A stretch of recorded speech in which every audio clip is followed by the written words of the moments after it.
सब प्रेम से बोलो, लक्ष्मी नारायण भगवान की जय, राधा कृष्ण भगवान की जय। नैमिषारण्य क्षेत्र में श्री सूत जी स्वचित से अपने आसन पर बैठे हुए थे। उस समय भगवान की अमृत में लीला कथा के रसिक, उसके रसवादन में अत्यंत कुशल शौनकादि ऋषियों ने सूत जी को प्रणाम करके उनसे ये प्रश्न किया। ऋषियों ने पूछा, हे सूत जी, धर्मराज युधिष्ठिर जब श्री मथुरा मंडल में अनिरुद्ध नंदन वज्र का हस्तिनापुर में अपने पुत्र परीक्षित का राज्याभिषेक करके हिमालय पर चले गए, तब राजा वज्र और परीक्षित ने कैसे कैसे कौन कौन सा कार्य किया। सूत जी ने कहा, भगवान नारायण, नरोत्तम नर, देवी सरस्वती और महर्षि व्यास को नमस्कार करके शुद्ध चित्त होकर भगवत तत्व को प्रकाशित करने वाले इतिहास पुराण रूप जय का उच्चारण करना चाहिए। शौनकादि ब्रह्म ऋषियों जब धर्मराज युधिष्ठिर आदि पांडवगण स्वर्ग आरोहण के लिए हिमालय पर चले गए, तब सम्राट परीक्षित एक दिन मथुरा गए। उनकी इस यात्रा का उद्देश्य इतना ही था कि वहां चलकर वज्रनाभ से मिलजुल आए। अब वज्रनाभ को ये समाचार मालूम हुआ कि मेरा पिता तुल्य परीक्षित मुझसे मिलने के लिए आ रहे हैं। तब उनका हृदय प्रेम से भर गया। उन्होंने नगर से आगे बढ़कर उनकी अगवानी की, चरणों में प्रणाम किया और बड़े ही प्रेम से उन्हें अपने महल में ले आए। वीर परीक्षित भगवान श्री कृष्ण के परम प्रेमी भक्त थे। उनका मन नित्य निरंतर आनंद घन श्री कृष्ण चंद्र में ही रमता रहता था। उन्होंने भगवान श्री कृष्ण के परपौत्र वज्रनाभ का बड़े प्रेम से आलिंगन किया। इसके बाद अंतपुर में जाकर भगवान श्री कृष्ण की रोहिणी आदि पत्नियों को नमस्कार किया। रोहिणी आदि श्री कृष्ण पत्नियों ने भी सम्राट परीक्षित का अत्यंत सम्मान किया। वे विश्राम करके जब आराम से बैठ गए, तब उन्होंने वज्रनाभ से ये बात कही। राजा परीक्षित ने कहा, हे तात, तुम्हारे पिता और पितामहों ने मेरे पिता पितामह को बड़े बड़े संकटों से बचाया है। मेरी रक्षा भी उन्होंने ही की है। प्रिय वज्रनाभ, यदि मैं उनके उपकारों का बदला चुकाना भी चाहूँ तो किसी प्रकार नहीं चुका सकता। इसलिए मैं तुमसे प्रार्थना करता हूँ कि तुम सुखपूर्वक अपने राजकाज में लगे रहो। तुम्हें अपने खजाने की, सेना की तथा शत्रुओं को दबाने आदि की तनिक भी चिंता नहीं करनी चाहिए। तुम्हारे लिए कोई कर्तव्य है तो केवल एक ही, वे ये है कि तुम्हें अपनी इन माताओं की खूब प्रेम से भली भांति सेवा करते रहना चाहिए। यदि कभी तुम्हारे ऊपर कोई आपत्ति विपत्ति भी आए अथवा किसी कारणवश तुम्हारे हृदय में अधिक क्लेश का अनुभव हो तो मुझसे बताकर निश्चिंत हो जाना। मैं तुम्हारी सारी चिंताएं दूर कर दूंगा। सम्राट परीक्षित की ये बात सुनकर वज्रनाभ को बड़ी प्रसन्नता हुई। उन्होंने राजा परीक्षित से कहा, महाराज, अब मुझसे जो कुछ भी कह रहे हैं वे सर्वथा आपके अनुरूप है। आपके पिता ने भी मुझे धनुर्वेद की शिक्षा देकर मेरा महान उपकार किया है। इसलिए मुझे किसी बात का भी तनिक भी चिंता नहीं, क्योंकि उनकी कृपा से मैं शत्रुचित शूरवीरता से भलीभांति संपन्न हूँ। मुझे केवल एक बात की बहुत बड़ी चिंता है। आप उसके संबंध में कुछ विचार कीजिए। यद्यपि मैं मथुरा मंडल के राज्य पर अभिषिक्त हूँ, तथापि मैं यहाँ निर्जन वन में ही रहता हूँ। इस बात का मुझे कुछ भी पता नहीं कि यहाँ की प्रजा कहाँ चली गई, क्योंकि राज्य का सुख तो तभी है जब प्रजा रहे। जब वज्रनाभ ने परीक्षित से ये बात कही, तब उन्होंने वज्रनाभ का संदेह मिटाने के लिए महर्षि शांडिल्य को बुलाया। यही महर्षि शांडिल्य पहले नंद आदि गोपों के पुरोहित थे। परीक्षित का संदेश पाते ही महर्षि शांडिल्य अपनी कुटीर छोड़कर वहां पहुंचे। वज्रनाभ ने विधि पूर्वक उनका स्वागत सत्कार किया और वे एक ऊंचे आसन पर विराजमान हुए। राजा परीक्षित ने वज्रनाभ की बात उन्हें कह सुनाई। इसके बाद महर्षि शांडिल्य बड़ी प्रसन्नता से उनको सांत्वना देते हुए कहने लगे, प्रिय परीक्षित और वज्रनाभ, मैं तुम लोगों से ब्रजभूमि का रहस्य बतलाता हूँ, तुम दच्चित होकर सुनो। ब्रज शब्द का अर्थ है व्यापति। इस वृद्ध वचन के अनुसार व्यापक होने के कारण ही इस भूमि का नाम ब्रज पड़ा है। सत, रज, तम, इन तीन गुणों से अतीत जो परब्रह्म है वही व्यापक है, इसलिए उसे ब्रज कहते हैं। वे सद आनंद स्वरूप परम ज्योतिर्मय और अविनाशी है। जीवन मुक्त पुरुष उसी में स्थित रहते हैं। इस परब्रह्म स्वरूप ब्रजधाम में नंद नंदन भगवान श्री कृष्ण का निवास है। उनका एक एक अंग सच्चिदानंद स्वरूप है। वे आत्माराम और आपतकाम है। प्रेम रस में डूबे हुए रसिक जन ही उनका अनुभव करते हैं। भगवान श्री कृष्ण की आत्मा है राधिका।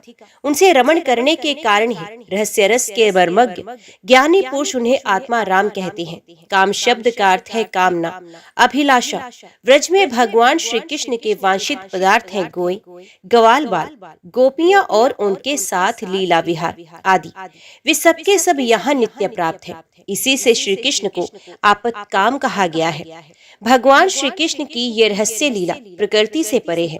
वे जिस समय प्रकृति के साथ खेलने लगते हैं उस समय दूसरे लोग भी उनकी लीला का अनुभव करते हैं। प्रकृति के साथ होने वाली लीला में ही रजोगुण, सत्व गुण और तमोगुण के द्वारा सृष्टि, स्थिति और प्रलय की प्रतीति होती है। इस प्रकार ये निश्चय होता है कि भगवान की लीला दो प्रकार की है, एक वास्तविक और दूसरी व्यवहारिक। वास्तविक लीला स्वयं वैद्य है, उसे स्वयं भगवान और उनके रसिक भक्त जन ही जानते हैं। जीवों के सामने जो लीला होती है वे व्यवहारिक लीला है। वास्तविक लीला के बिना व्यवहारिक लीला नहीं हो सकती, परंतु व्यवहारिक लीला का वास्तविक लीला के राज्य में कभी प्रवेश नहीं हो सकता। तुम दोनों भगवान के जिस लीला को देख रहे हो ये व्यवहारिक लीला है। ये पृथ्वी और स्वर्ग आदि लोग इसी लीला के अंतर्गत है। इस पृथ्वी पर ये मथुरा मंडल है, यही वे व्रज भूमि है जिसमें भगवान की वे वास्तविक रहस्य लीला गुप्त रूप से होती रहती है। वे कभी कभी प्रेम पूर्ण हृदय वाले रसिक भक्तों को सब और दिखने लगते हैं। कभी 28वें द्वापर के अंत में जब भगवान की रहस्य लीला के अधिकारी भक्त जन यहाँ एकत्रित होते हैं, जैसा कि इस समय भी कुछ काल पहले हुए थे, उस समय भगवान अपने अंतरंग प्रेमियों के साथ अवतार लेते हैं। उनके अवतार का ये प्रयोजन होता है कि रहस्य लीला के अधिकारी भक्त जन भी अंतरंग परिकारों के साथ सम्मिलित होकर लीला रस का आस्वादन कर सके। इस प्रकार जब भगवान अवतार ग्रहण करते हैं उस समय भगवान के अभिमत प्रेमी देवता और ऋषि आदि भी सब और अवतार लेते हैं। अभी अभी जो अवतार हुआ था उसमें भगवान अपने सभी प्रेमियों की अभिलाषाएं पूर्ण करके अब अंतर्ध्यान हो चुके हैं। इससे ये निश्चित हुआ है कि यहाँ पहले 3 प्रकार के भक्त जन उपस्थित थे, इसमें संदेह नहीं। उन तीनों में प्रथम तो उनकी श्रेणी है जो भगवान के नित्य अंतरंग पार्षद हैं, जिनका भगवान से कभी वियोग होता ही नहीं। दूसरे वे हैं जो एकमात्र भगवान को पाने की इच्छा रखते हैं, उनकी अंतरंग लीला में अपना प्रवेश चाहते हैं। तीसरी श्रेणी में देवता आदि हैं। इनमें से जो देवता आदि के अंश से अवतीर्ण हुए थे उन्हें भगवान ने व्रजभूमि से हटाकर पहले ही द्वारका पहुंचा दिया था। फिर भगवान ने ब्राह्मण के शाप से उत्पन्न मूसल को निमित्त बनाकर यदुकुल में अवतीर्ण देवताओं को स्वर्ग में भेज दिया और पुनः अपने अपने अधिकार पर स्थापित कर दिया, तथा जिन्हें एकमात्र भगवान को पाने की इच्छा थी उन्हें प्रेम आनंद स्वरूप बनाकर श्री कृष्ण ने सदा के लिए अपने नित्य अंतरंग पार्षदों में सम्मिलित कर लिया। जो नित्य पार्षद हैं वे यद्यपि यहाँ गुप्त रूप से होने वाली नित्य लीला में सदा ही रहते हैं, परंतु जो उनके दर्शन के अधिकारी नहीं हैं, ऐसे पुरुषों के लिए वे भी अदृश्य हो गए हैं। जो लोग व्यवहारिक लीला में स्थित हैं वे नित्य लीला का दर्शन पाने के अधिकारी नहीं हैं। इसलिए यहाँ आने वालों को सब और निर्जन वन सुना ही सुना दिखाई देता है, क्योंकि वे वास्तविक लीला में स्थित भक्त जनों को देख नहीं सकते। इसलिए वज्रनाभ तुम्हें तनिक भी चिंता नहीं करनी चाहिए। तुम मेरी आज्ञा से यहाँ बहुत से गांव बसाओ, इससे निश्चय ही तुम्हारे मनोरथों की सिद्धि हो जाएगी। भगवान श्री कृष्ण ने जहाँ जैसी लीला की है उसके अनुसार उस स्थान का नाम रखकर तुम अनेकों गांव बसाओ और इस प्रकार दिव्य ब्रजभूमि का भली भांति सेवन करते रहो। गोवर्धन, दीर्घपुर, मथुरा, गोकुल, नंदीग्राम और बरसाना आदि में तुम्हें अपने लिए छावनी बनवानी चाहिए। उन स्थानों में रहकर भगवान की लीला के स्थल नदी, पर्वत, घाटी, सरोवर और कुंड तथा कुंजवन आदि का सेवन करते रहना चाहिए। ऐसा करने से तुम्हारे राज्य में प्रजा बहुत ही संपन्न होगी और तुम भी अत्यंत प्रसन्न रहोगे। ये व्रज भूमि सच्चिदानंदमयी है, अतः तुम्हें प्रयत्न पूर्वक इस भूमि का सेवन करते रहना चाहिए। मैं आशीर्वाद देता हूँ, मेरी कृपा से भगवान की लीला के जितने भी स्थल हैं सबकी तुम्हें ठीक ठीक पहचान हो जाएगी। वज्रनाभ, इस व्रजभूमि का सेवन करते रहने से तुम्हें किसी दिन उद्धव जी मिल जाएंगे। फिर तो अपनी माताओं से तुम उन्हीं से इस भूमिका तथा भगवान की लीला का रहस्य भी जान लोगे। मुनिवर शांडिल्य जी उन दोनों को इस प्रकार समझा बुझाकर भगवान श्री कृष्ण का स्मरण करते हुए अपने आश्रम पर चले गए। उनकी बातें सुनकर राजा परीक्षित और वज्रनाभ दोनों ही बहुत प्रसन्न हुए। ऋषियों ने पूछा, हे सूत जी, अब ये बताइए कि परीक्षित और वज्रनाभ को इस प्रकार आदेश देकर जब शांडिल्य मुनि अपने आश्रम को लौट गए, तब उन दोनों राजाओं ने कैसे कैसे और कौन कौन सा काम किया। सूत जी कहने लगे, तदंतर महाराज परीक्षित ने इंद्रप्रस्थ से हजारों बड़े बड़े सेठों को बुलवाकर मथुरा में रहने की जगह दी। इनके अतिरिक्त सम्राट परीक्षित ने मथुरा मंडल के ब्राह्मणों तथा प्राचीन वानरों को, जो भगवान के बड़े ही प्रेमी थे, उन्हें बुलवाया और उन्हें आदर के योग्य समझकर मथुरा नगरी में बसाया। इस प्रकार राजा परीक्षित की सहायता और महर्षि शांडिल्य की कृपा से वज्रनाभ ने क्रमश उन सभी स्थानों की खोज की जहां भगवान श्री कृष्ण अपने प्रेमी गोप गोपियों के साथ नाना प्रकार की लीलाएं करते थे। लीला स्थानों का ठीक ठीक निश्चित हो जाने पर उन्होंने वहां वहां की लीला के अनुसार उस स्थान का नामकरण किया, भगवान के लीला विग्रहों की स्थापना की तथा उन स्थानों पर अनेकों गांव बसाए। स्थान स्थान पर भगवान ने नाम से कुंड और कुएं खुदवाए गए, कुंज और बगीचे लगवाए गए, शिवादि देवताओं की स्थापना की, गोविंद देव, हरिदेव आदि नामों से भगवत विग्रह स्थापित किए। इन सब शुभ कर्मों के द्वारा वज्रनाभ ने अपने राज्य में सब और एकमात्र श्री कृष्ण भक्ति का प्रचार किया और बड़े ही आनंदित हुए। उनके प्रजाजनों को भी बड़ा आनंद था। वे सदा भगवान के मधुर नाम तथा लीलाओं के कीर्तन में संलग्न हो परमानंद में समुद्र में डूबे रहते थे और सदा ही वज्रनाभ के राज्य की प्रशंसा किया करते थे। एक दिन भगवान श्री कृष्ण की विरह वेदना से व्याकुल 16,000 रानियां अपने प्रियतम पति देव की चतुर्थ पटरानी कालिंदी यमुना जी को आनंदित देखकर सरल भाव से उनसे पूछने लगी। उनके मन में सोतिया डाह का क्लेश मात्र भी नहीं था। श्री कृष्ण की रानियों ने कहा, बहन कालिंदी, जैसे हम सब श्री कृष्ण की धर्म पत्नियां हैं, वैसे ही तुम भी तो हो।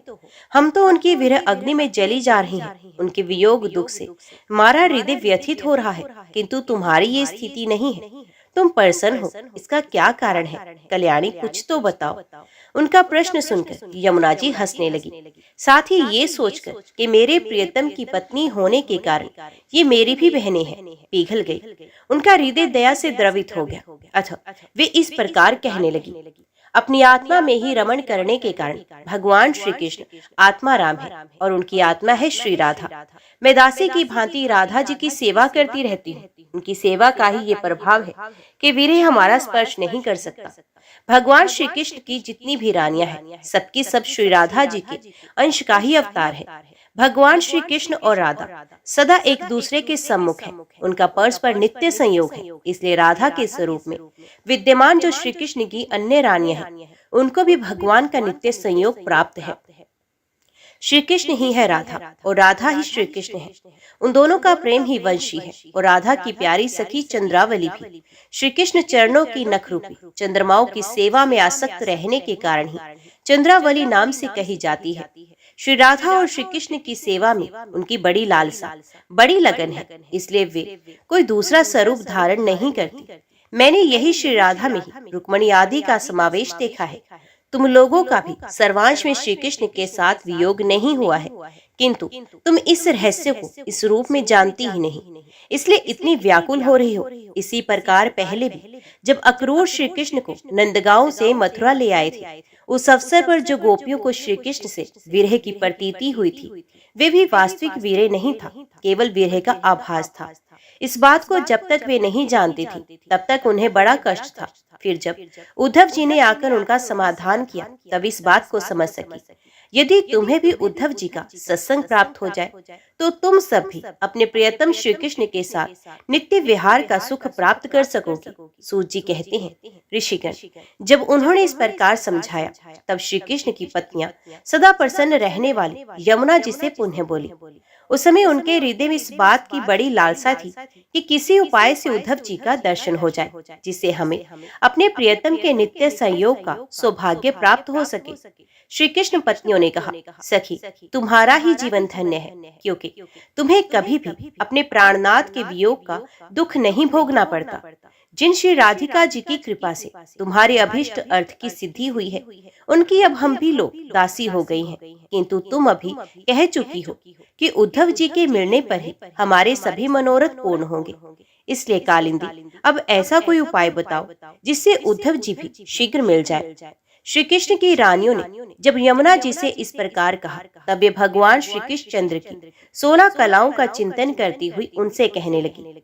जब भगवान श्री कृष्ण अपने परम धाम को पधारने लगे, तब उन्होंने अपने मंत्री उद्धव जी से कहा, उद्धव, साधना करने की भूमि है भद्रिकाश्रम, अतः अपनी साधना पूर्ण करने के लिए तुम वहीं जाओ। भगवान की आज्ञा के अनुसार उद्धव जी इस समय अपने साक्षात स्वरूप से बद्रिकाश्रम में विराजमान है और वहां जाने वाले जिज्ञासु लोगों को भगवान के बताए हुए ज्ञान का उपदेश करते रहते हैं। साधना के फल रूपा भूमि है ब्रज भूमि। इसे भी इसके रहस्यों से भगवान ने पहले ही उद्धव को दे दिया था, किंतु वे फल भूमि यहाँ से भगवान के अंतर्ध्यान होने के साथ ही स्थूल दृष्टि से परे जा चुकी है। इसलिए इस समय वहां उद्धव प्रत्यक्ष दिखाई नहीं पड़ते। फिर भी एक स्थान है जहां उद्धव जी का दर्शन हो सकता है। गोवर्धन पर्वत के निकट भगवान की लीला सहचरी गोपियों की विहार स्थली, वहां की लता अंकुर और बेलों के रूप में अवश्य ही उद्धव जी वहां निवास करते हैं। लताओं के रूप में उनके रहने का यही उद्देश्य है कि भगवान की प्रियतमा गोपियों की चरण रज उन पर पड़ती रहे। उद्धव जी के संबंध में एक निश्चित बात ये भी है कि उन्हें भगवान ने अपना उत्सव स्वरूप प्रदान किया है। भगवान का उत्सव उद्धव जी का अंग है, वे उससे अलग नहीं रह सकते। इसलिए अब तुम लोग वज्रनाभ को साथ लेकर वहां जाओ और कुसुम सरोवर के पास ठहरो। भगवत भक्तों की मंडली एकत्रित करके वीणा, वेणु और मृदंग आदि बाजों के साथ भगवान के नाम और लीलाओं के कीर्तन, भगवत संबंधी काव्य कथाओं के श्रवण तथा भगवत गुण गान से युक्त सरस संगीतों द्वारा महान उत्सव का आरंभ करो। इस प्रकार जब उस महान उत्सव का विस्तार होगा, तब निश्चय है कि यह वहां उद्धव जी का दर्शन मिलेगा।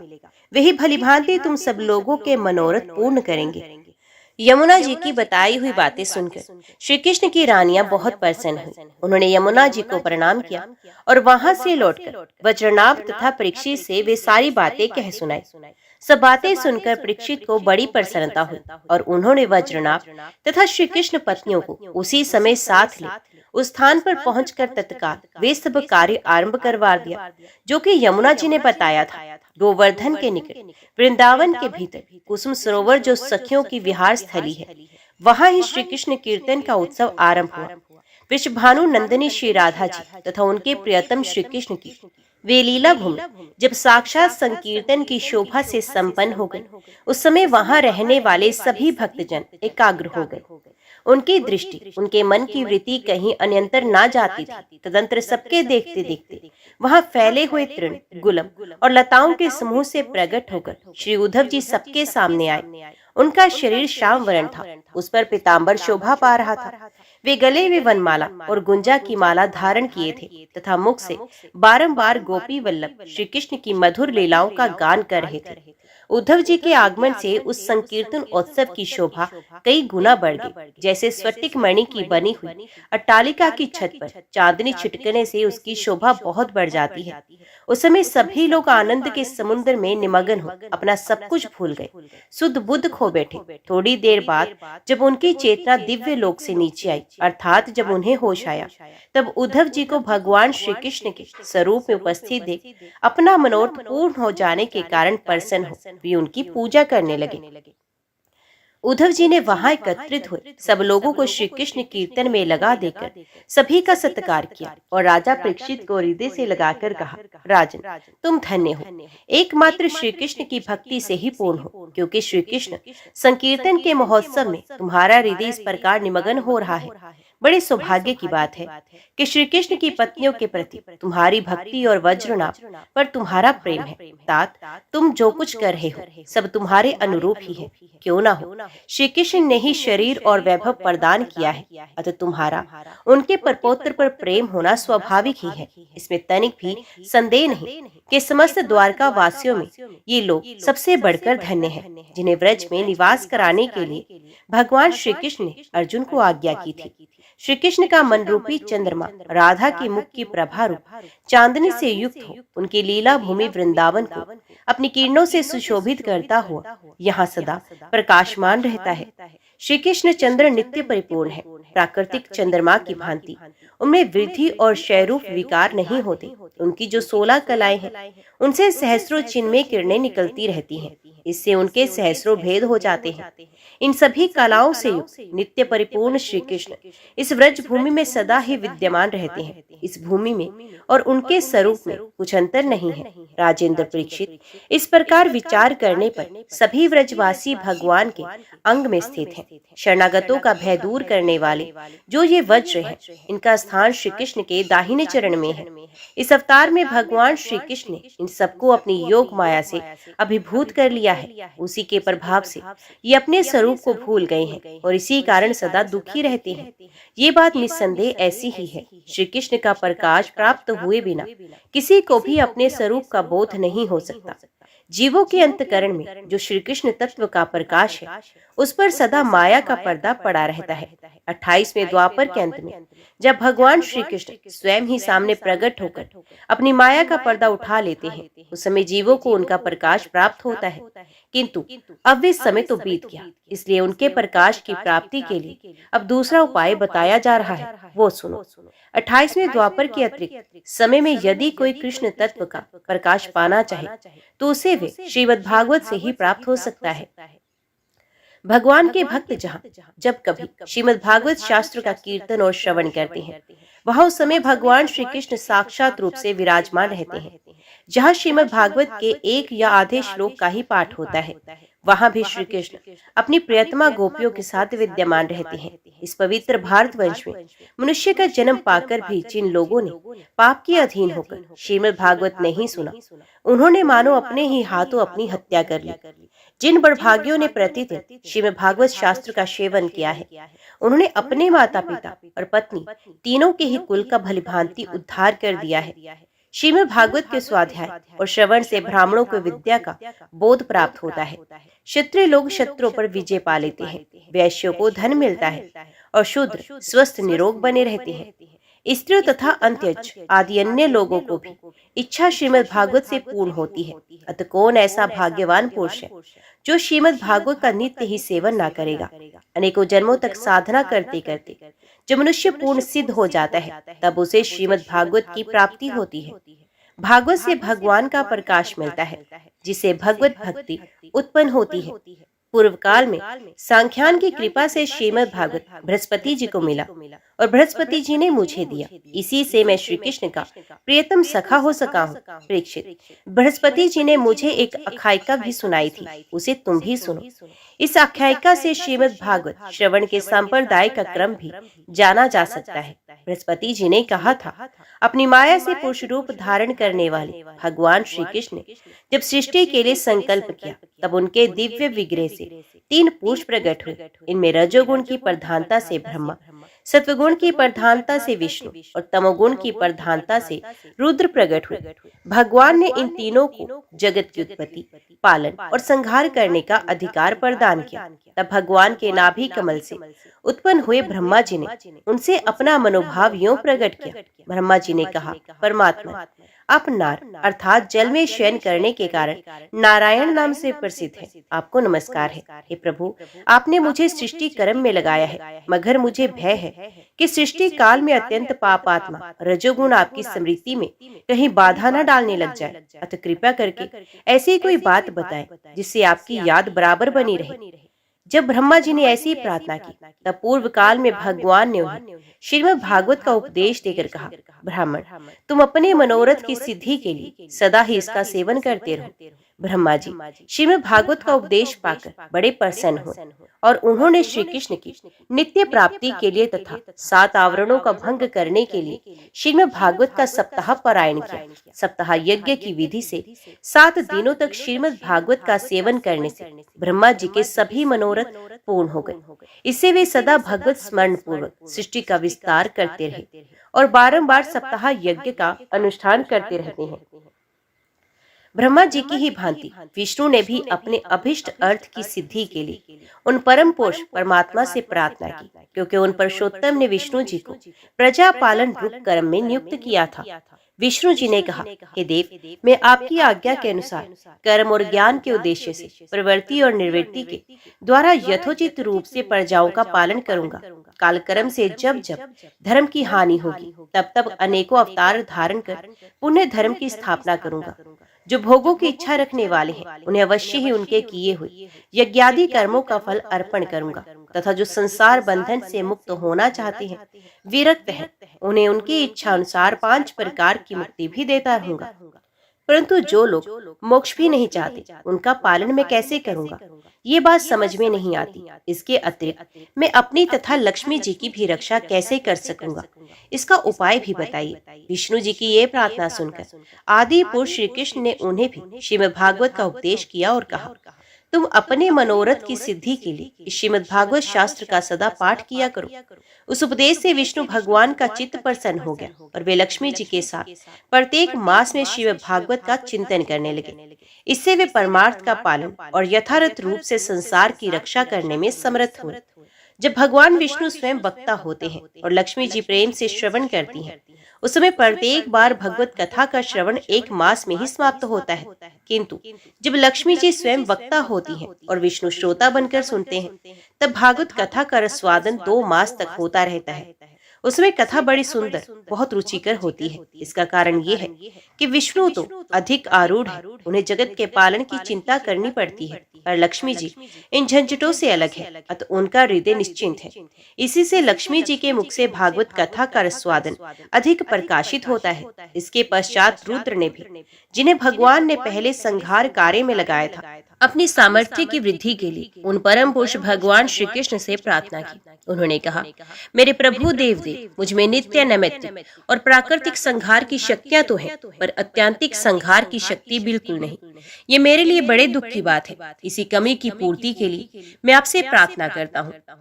रुद्र की प्रार्थना सुनकर नारायण ने उन्हें भी श्रीमद् भागवत का ही उपदेश किया।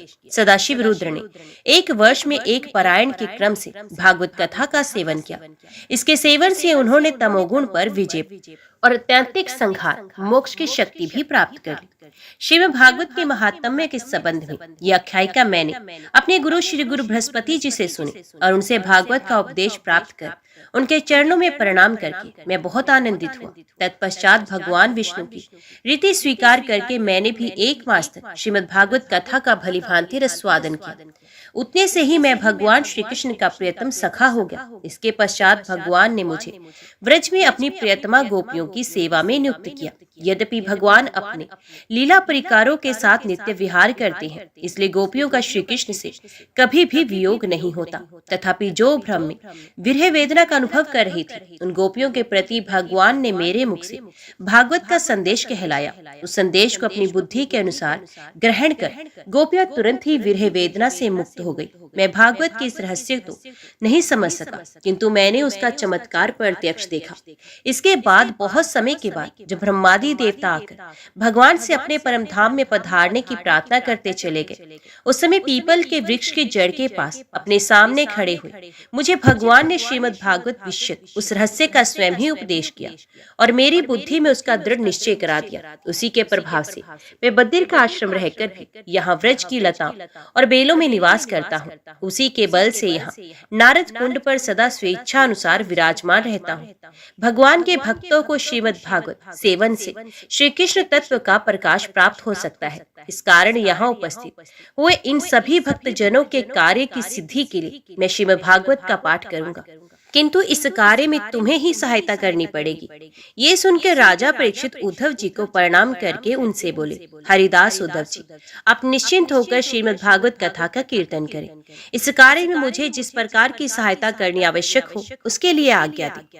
परीक्षित का ये वचन सुनकर उद्धव जी मन ही मन बहुत प्रसन्न हुए और बोले। उद्धव जी ने कहा, हे राजन, भगवान श्री कृष्ण ने जब से इस पृथ्वी लोक का परित्याग कर दिया है, तब से यहाँ अत्यंत बलवान कलयुग का प्रभुत्व उद्धव हो गया है, जिस समय वे ये शुभ अनुष्ठान यहाँ आरंभ हो जाएगा। बलवान कलयुग अवश्य है, इसमें बहुत बड़ा विघ्न डालेगा, इसलिए तुम दिग्विजय के लिए जाओ और कलयुग को जीत कर अपने वश में कर लो। इधर मैं तुम्हारी सहायता से वैष्णवी रीति का सहारा लेकर 1 महीने तक यहाँ श्रीमद् भागवत कथा का रसवादन कराऊंगा और इस प्रकार भागवत कथा के रस का प्रसार करके इन सभी श्रोताओं को भगवान मधुसूदन के नित्य गोलोक धाम पहुंचाऊंगा। उद्धव जी की बात सुनकर राजा परीक्षित पहले तो कलयुग पर विजय पाने के विचार से बड़े ही प्रसन्न हुए, परंतु पीछे ये सोचकर कि मुझे भागवत कथा के श्रवण से वंचित ही रहना पड़ेगा, चिंता से व्याकुल हो गए। उस समय उन्होंने उद्धव जी से अपना अभिप्राय इस प्रकार प्रकट किया, हे तात, आपकी आज्ञा के अनुसार तत्पर होकर मैं कलयुग को तो अवश्य ही अपने वश में कर लूंगा, मगर श्रीमद् भागवत की प्राप्ति मुझे कैसे होगी?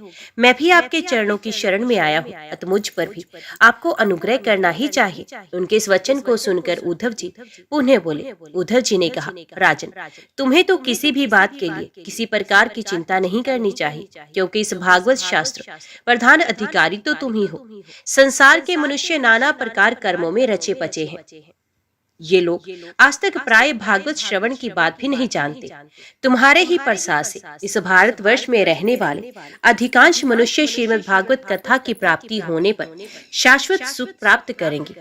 महर्षि भगवान श्री सुखदेव जी साक्षात नंद नंदन श्री कृष्ण के स्वरूप हैं। वे ही तुम्हें श्रीमद् भागवत की कथा सुनाएंगे, इसमें तनिक भी संदेह की बात नहीं। राजन, उस कथा के श्रवण से तुम व्रजेश्वर श्री कृष्ण के नित्य धाम को प्राप्त करोगे। इसके पश्चात इस पृथ्वी पर श्रीमद् भागवत कथा का प्रचार होगा। अतः राजेंद्र परीक्षित, तुम जाओ और कलयुग जीतकर अपने वश में करो। उद्धव जी के इस प्रकार कहने पर राजा परीक्षित ने उनकी परिक्रमा करके उन्हें प्रणाम किया और दिग्विजय के लिए चले गए। इधर वज्र ने भी अपने पुत्र प्रतिबाहु को अपनी राजधानी मथुरा का राजा बना दिया और माताओं को साथ ले उसी स्थान पर जहां उद्धव जी प्रकट हुए थे जाकर श्रीमद् भागवत सुनने की इच्छा से रहने लगे। तदंतर उद्धव जी ने वृंदावन में गोवर्धन पर्वत के निकट 1 महीने तक श्रीमद् भागवत कथा के रस की धारा बहाई। उस रस का आस्वादन करते समय प्रेमी श्रोताओं की दृष्टि में सबोर भगवान की सच्चिदानंद में लीला प्रकाशित हो गई और सर्वत्र श्री कृष्ण चंद्र का साक्षात्कार होने लगा। उस समय सभी श्रोताओं ने अपने को भगवान के स्वरूप में स्थित देखा। वज्रनाभ ने श्री कृष्ण के दाहिने चरण कमल में अपने को स्थित देखा और श्री कृष्ण के विरह शोक से मुक्त होकर उस स्थान पर अत्यंत सुशोभित होने लगे। वज्रनाभ की वे रोहिणी आदि माताएं भी रास की रजनी में प्रकाशित होने वाले श्री कृष्ण रूपी चंद्रमा के विग्रह में अपने को कला और प्रभा के रूप में स्थित देख बहुत ही विस्मित हुई तथा अपने प्राण प्यारे की विरह वेदना से छुटकारा पाकर उनके परम धाम में प्रविष्ट हो गए। इनके अतिरिक्त भी जो श्रोतागण वहां उपस्थित थे वे भी भगवान की नित्य अतरंग लीला में सम्मिलित होकर स्थूल व्यवहारिक जगत से तत्काल ही अंतर्ध्यान हो गए। वे सभी सदा ही गोवर्धन पर्वत के कुंज और झाड़ियों में, वृंदावन काम्यवन आदि वनों में तथा वहां की दिव्य गौओं के बीच में श्री कृष्ण के साथ विचरते हुए अनंत आनंद का अनुभव करते रहते हैं। जो लोग श्री कृष्ण के प्रेम में मगन हैं, उन भावुक भक्तों को उनके दर्शन भी होते हैं। जो लोग इस भगवत प्राप्ति की कथा को सुनेंगे और कहेंगे, उन्हें भगवान मिल जाएंगे और उनके दुखों का सदा के लिए अंत हो जाएगा। सूत जी, आपने हम लोगों को बहुत अच्छी बात बताई। आपकी आयु बढ़े, आप चिरंजीवी हो और चिरकाल तक हमें इसी प्रकार उपदेश करते रहे। आज हम लोगों ने आपके मुख से श्रीमद् भागवत का अपूर्व महात्म्य सुना है। सूत जी, अब इस समय आप हमें ये भी बताइए कि श्रीमद् भागवत का स्वरूप क्या है, उसका प्रमाण, उसकी श्लोक संख्या कितनी है, किस विधि से उसका श्रवण करना चाहिए तथा श्रीमद् भागवत के वक्ता और श्रोता के क्या लक्षण है। अभिप्राय ये है कि उसके वक्ता और श्रोता कैसे होने चाहिए। ऋषिगण के ये पूछने पर सूत जी ने कहा, ऋषिगण, श्रीमद् भागवत और श्री भगवान का स्वरूप सदा एक ही है और वे है सच्चिदानंद में। भगवान श्री कृष्ण में जिनकी लगन लगी है, उन भावुक भक्तों के हृदय में जो भगवान के माधुर्य भाव को अभिव्यक्त करने वाला, उनके दिव्य माधुर्य का आस्वादन कराने वाला सर्वोत्कृष्ट वचन है, उसे श्रीमद् भागवत समझो। जो वाक्य ज्ञान विज्ञान, भक्ति एवं इनके अंगभूत साधन चतुष्टय को प्रकाशित करने वाला है तथा जो माया का मर्दन करने में समर्थ है, उसे भी तुम श्रीमद् भागवत समझो। श्रीमद् भागवत अनंत अक्षर स्वरूप, इसका नियत प्रमाण भला कौन जान सकता है। पूर्व काल में भगवान विष्णु ने ब्रह्मा जी के प्रति 4 श्लोकों में इसका दिग्दर्शन मात्र कराया था। विप्रगण इस भागवत की अपार गहराई में डुबकी लगाकर इसमें से अपनी अभिष्ट वस्तु को प्राप्त करने में केवल ब्रह्मा, विष्णु और शिव आदि ही समर्थ हैं, दूसरे नहीं। परंतु जिनकी बुद्धि आदि वृत्तियां परिमित हैं, ऐसे मनुष्यों का हित साधन करने के लिए श्री व्यास जी ने परीक्षित और सुखदेव जी के संवाद के रूप में जिसका गान किया है, उसी का नाम श्रीमद् भागवत है। उस ग्रंथ की श्लोक संख्या 18,000 है। इस भवसागर में जो प्राणी कल रूपी ग्रह से ग्रस्त हो रहे हैं, उनके लिए ये श्रीमद् भागवत ही सर्वोत्तम सहारा है। अब भगवान श्री कृष्ण का कथा का आश्रय लेने वाले श्रोताओं का वर्णन करते हैं। श्रोता 2 प्रकार के माने गए हैं, प्रवर और अवर। प्रवर श्रोताओं के चातक, हंस, शुक और मीन आदि कई भेद हैं। अवर के भी वृक, भुरुण, वृष और उष्ट आदि अनेकों भेद बताए गए हैं। चातक कहते हैं पपीहे को। वे जैसे बादल से बरसते हुए जल में प्रहा रखता है, दूसरे जल को छूता ही नहीं, उसी प्रकार जो श्रोता सब कुछ छोड़कर केवल श्री कृष्ण संबंधी शास्त्रों के श्रवण का व्रत ले लेता है, ये चातक कहा गया है। जैसे हंस दूध के साथ मिलकर एक हुए जल से निर्मल दूध ग्रहण कर लेता है और पानी को छोड़ देता है, उसी प्रकार जो श्रोता अनेकों शास्त्रों का श्रवण करके भी उनमें भी सार भाग अलग करके ग्रहण करता है, उसे हंस कहते हैं। जिस प्रकार भली भांति पढ़ाया हुआ तोता अपनी मधुर वाणी से शिक्षित हो तथा पास आने वाले दूसरे लोगों को भी प्रसन्न करता है, उसी प्रकार जो श्रोता कथावाचक व्यास के मुंह से उपदेश सुनकर उसे सुंदर और परिमित वाणी में पुनः सुना देता और व्यास एवं अन्यान्य श्रोताओं को अत्यंत आनंदित करता है, वे शुक कहलाता है। जैसे क्षीर सागर में मछली मौन रहकर अपलक आंखों से देखती हुई सदा दुग्ध पान करती रहती है, उसी प्रकार जो कथा सुनते समय निर्मेश नयनों से देखता हुआ मुंह से कभी एक भी शब्द नहीं निकालता, वे प्रेमी श्रोता मीन कहा गया है। व्रक कहते हैं भेड़िए को। जैसे भेड़िया वन के भीतर वेणु की मीठी आवाज सुनने में लगे हुए मृगों को डराने वाली भयानक गर्जना करता है, वैसे ही जो मूर्ख कथा श्रवण के समय रसिक श्रोताओं को उद्गिन करता हुआ बीच बीच में जोर जोर से बोल उठता है, वे व्रक कहलाता है। हिमालय के शिखर पर एक भुरुण जाति का पक्षी होता है, वे किसी के शिक्षाप्रद वाक्य सुनकर वैसा ही बोल सकता है, किंतु स्वयं उससे लाभ नहीं उठाता। इसी प्रकार जो उपदेश की बात सुनकर उसे दूसरों को तो सिखाए पर स्वयं आचरण में ना लाए, उसे श्रोता को भुरुण कहते हैं। वृष कहते हैं बैल को। उसके सामने मीठे मीठे अंगूर हो या कड़वी खली, दोनों को वे एक सा ही मानकर खाता है। उसी प्रकार जो सुनी हुई सभी बातें ग्रहण करता है पर सार और असार वस्तु का विचार करने में उसकी बुद्धि अंधी असमर्थ होती है, ऐसा श्रोता वृष कहलाता है। जिस प्रकार ऊंट माधुर्य गुण से युक्त आम को भी छोड़कर केवल नीम की पत्ती चबाता है, उसी प्रकार जो भगवान की मधुर कथा को छोड़कर उसके विपरीत संसारी बातों में रमता रहता है, उसे ऊंट कहते हैं।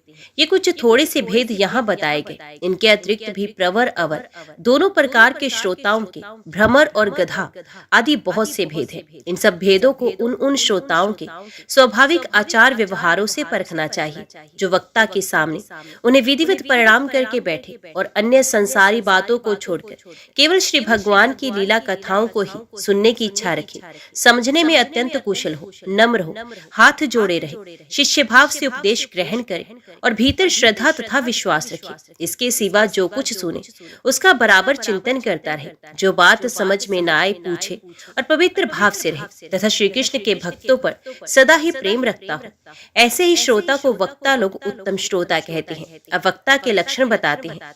जिसका मन सदा भगवान में लगा रहे, जिसे किसी भी वस्तु की अपेक्षा ना हो, जो सबका सुहृद और दीनों पर दया करने वाला हो तथा अनेकों युक्तियों से तत्व का बोध करा देने में चतुर हो, उसी वक्ता का मुनि लोग भी सम्मान करते हैं। विप्रगण, अब मैं भारतवर्ष की भूमि पर श्रीमद् भागवत कथा का सेवन करने के लिए जो आवश्यक विधि है उसे बताता हूँ, आप सुने।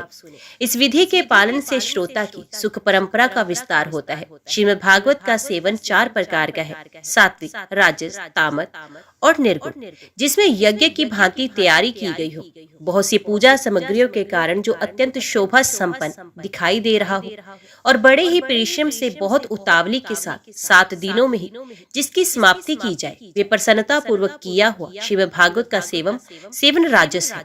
1 या 2 महीने में धीरे धीरे कथा के रस का आस्वादन करते हुए बिना परिश्रम के जो श्रवण होता है, वे पूर्ण आनंद को बढ़ाने वाला सात्विक सेवन कहलाता है।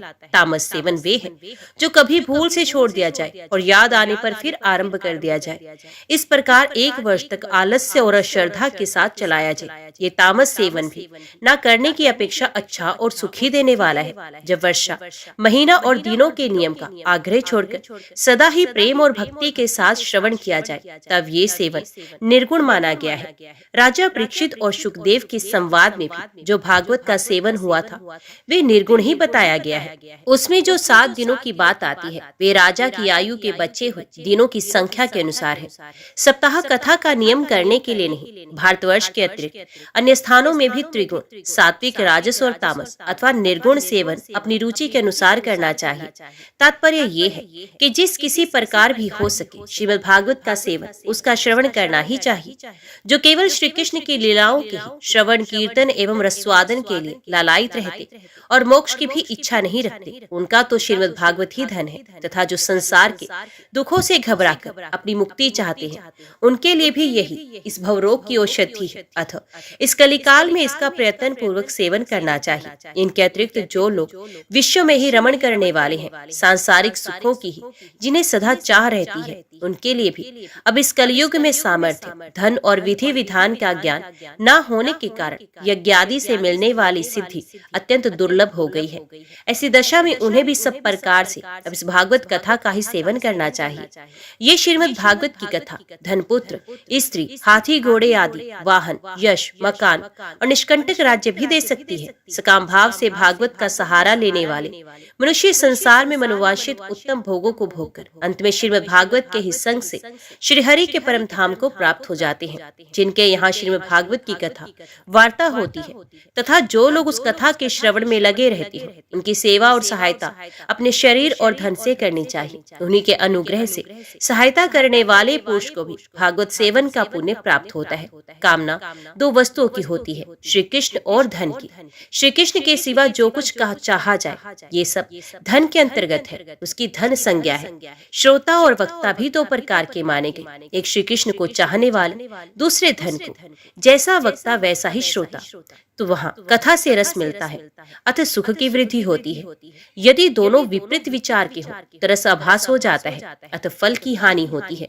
किंतु जो श्री कृष्ण को चाहने वाले वक्ता और श्रोता है, उन्हें विलंब होने पर भी सिद्धि अवश्य मिलती है। पर धनार्थी को तो तभी सिद्धि मिलती है जब उनके अनुष्ठान का विधि विधान पूरा उतर जाए। श्री कृष्ण की चाह रखने वाला सर्वथा गुणहीन हो और उसकी विधि में कुछ कमी रह जाए तो भी यदि उसके हृदय में प्रेम है तो वही उसके लिए सर्वोत्तम विधि है। सकाम पुरुष को कथा की समाप्ति के दिन तक स्वयं सावधानी के साथ सभी विधियों का पालन करना चाहिए। प्रतिदिन प्रातः काल स्नान करके अपना नित्य कर्म पूरा कर ले, फिर भगवान का चरणामृत पीकर पूजा के सामान से श्रीमद् भागवत की पुस्तक और व्यास जी का पूजन करे। इसके पश्चात अत्यंत प्रसन्नता पूर्वक श्रीमद् भागवत की कथा स्वयं कहे अथवा सुने। दूध या खीर का मौन भोजन करे, नित्य ब्रह्मचर्य का पालन करे और भूमि पर शयन करे। क्रोध और लोभ आदि को त्याग दे। प्रतिदिन कथा के अंत में कीर्तन करे और कथा समाप्ति के दिन रात्रि में जागरण करे। समाप्ति होने पर ब्राह्मणों को भोजन कराकर उन्हें दक्षिणा से संतुष्ट करे।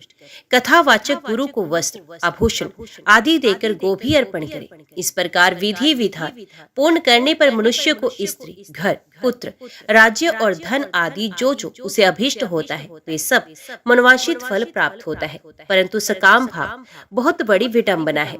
वे श्रीमद् भागवत की कथा में शोभा नहीं देता। श्री सुखदेव जी के मुख से कहा हुआ ये श्रीमद् भागवत शास्त्र तो कलयुग में साक्षात श्री कृष्ण की प्राप्ति कराने वाला है और नित्य प्रेमानंद रूप फल प्रदान करने वाला है। ओम नमो भगवते वासुदेवाय नमः। आज की वीडियो में इतना ही। उम्मीद करती हूँ वीडियो आपको पसंद आई होगी।